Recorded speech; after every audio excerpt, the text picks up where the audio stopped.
This is a question that many people ask over and over. Why haven't you talked all this while? Why are you just saying it now? Some people do not, for fear of being disbelieved. They ask themselves, who will take my word over his? Some is out of shame. What if they say I tempted him? Some because they don't have any other alternative. They don't have an escape route. And they don't have another home that they can go to. So how do we fight back? You need to name it and shame it. That compliment that makes you uncomfortable, that feels like harassment, that joke, that violence, refuse to laugh it off. Say plainly, this is inappropriate. Build and plan your exit. Save emergency funds, even if it's a token every week. Memorize safe spaces, friends, homes, NGOs that you can reach out to. And then break the script. When they say, why were you alone with him? Respond, why did he think no was not enough?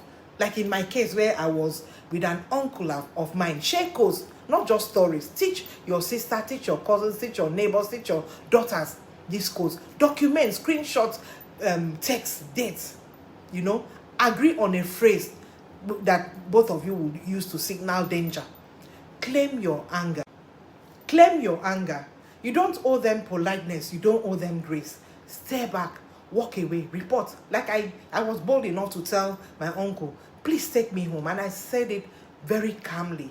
At that point, I didn't see him as my uncle. He had violated boundaries he shouldn't have. To the girl who can't speak out yet, I see you. Your silence is not weakness, it's survival. But when you're ready, your voice will be a wildfire. To the girl who thinks it's normal, please, it's not. You deserve classrooms where teachers teach, for instance, and not taunt. You deserve homes where relatives respect and not ravage. The system will not save us. We save us. Share this with a sister. Tag that NGO. Memorize a helpline. Normalize calling out predators in group chats. We are not lucky to escape. We are entitled to safety. Your story is yours. It's a weapon. Wield it. So how do you navigate harassment and falsehoods in a world that is quick to judge? Let me take you through some scenarios. Imagine this scenario. In a crowded Lagos market, 19-year-old Chidinma Frost has her uncle's friend lean closer, his breath hot on her neck. You will lose your job if you tell anyone.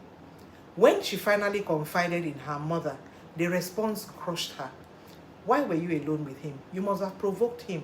Meanwhile, in Port Harcourt, 25-year-old Tunde nervously deletes flirtatious text from a co-worker. What if she twists my words? He wonders. What if I lose everything over a lie? Chidinma and Tunde represent two sides of a fractured reality. A world where survivors are silenced by stigma and where the rare specter of false accusation leaves even innocent men vulnerable. So how do we navigate this? By fighting for truth, fairness, and collective courage. For survivors, speaking up when the world gaslights you. When that senator spoke out, she wasn't just fighting one man. She was battling a culture that weaponized shame. They will call you prostitute, gold digger. She asked for it. These labels are designed to silence. So this is how you reclaim your power. You need to prepare for backlash, but don't let it define you. Arm yourself with evidence, messages, witnesses, medical reports to counter denial.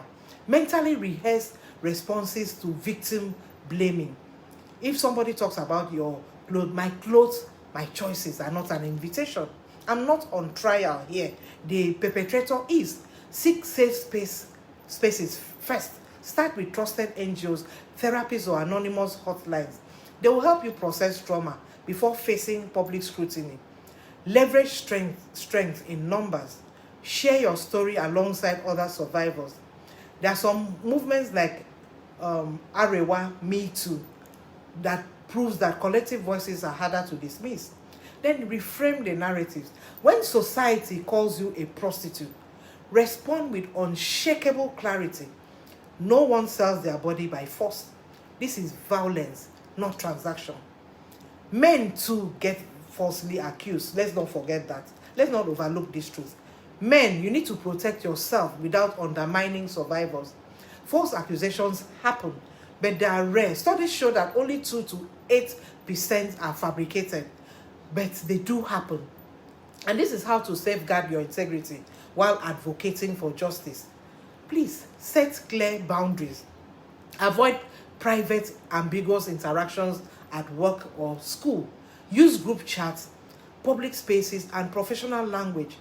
Decline advances gently but firmly.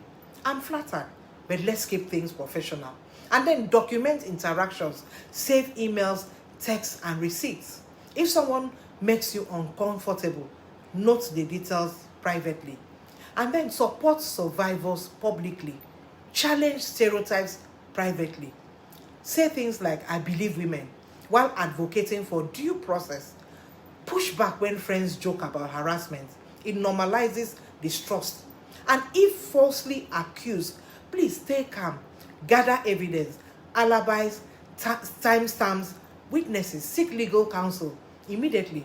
There are organizations that can offer you some balanced support. And also, the middle ground. Justice demands empathy, not either or. This isn't about women versus men, it's about holding space for truth.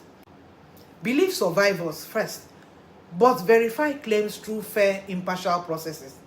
Condemn harassment fiercely, but avoid mob justice. Allow evidence to guide consequences. Teach boys empathy, not defensiveness. Teach girls courage, not shame. Let's look at the road ahead and imagine the outcome of what happened later on to Chidinma and Tunde that I use in that fictitious story. Chidinma joined a survivors group where she learned to say it wasn't my fault without flinching.